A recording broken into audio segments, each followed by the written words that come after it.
চলুন প্রথমে এই ভিডিওটি দেখি।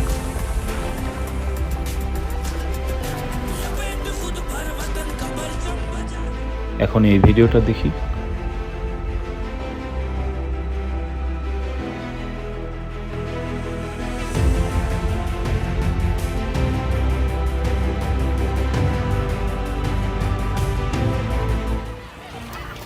এখন এই ভিডিওটা দেখি।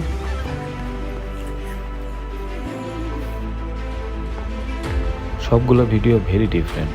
তারা বিভিন্নভাবে তাদের জার্সি উন্মোচন করেছে। কেউ অ্যাডভার্টাইজমেন্টের মাধ্যমে, কেউ প্রমোশনাল ভিডিও তৈরি করে। কিন্তু বাংলাদেশ কী করলো? সম্পূর্ণ ডিফারেন্ট। দেখুন তারা কীভাবে জার্সি উন্মোচন করলো। অন্যান্য ক্রিকেট বোর্ড যেখানে জার্সি উন্মোচনের জন্য প্রচারণামূলক ভিডিও বা বিজ্ঞাপন তৈরি করছে, বাংলাদেশ ক্রিকেট বোর্ড দায়সারাভাবে একটি হোটেল রুমে সাধারণভাবে জার্সি উন্মোচন করলো। আদৌ কি তারা বাংলাদেশের ক্রিকেট সমর্থকদের মন রক্ষার্থে ব্যস্ত, নাকি জাস্ট দায়সারাভাবে ক্রিকেট আয়োজন করলেই তারা খুশি? যারা আমাদের দেশকে রিপ্রেজেন্ট করছে তাদের মধ্যে কোনো আগ্রহ নেই, আর আমাদের মধ্যে ব্যাপক আগ্রহ। আমার দেশ কী করবে, আমরা কি জার্সি পরে খেলা দেখতে যাব? হতাশাজনক। রঙ্গমঞ্চে আজকে এই পর্যন্তই। আরও অনেক বিনোদনের খবর নিয়ে আমরা আবার আসব।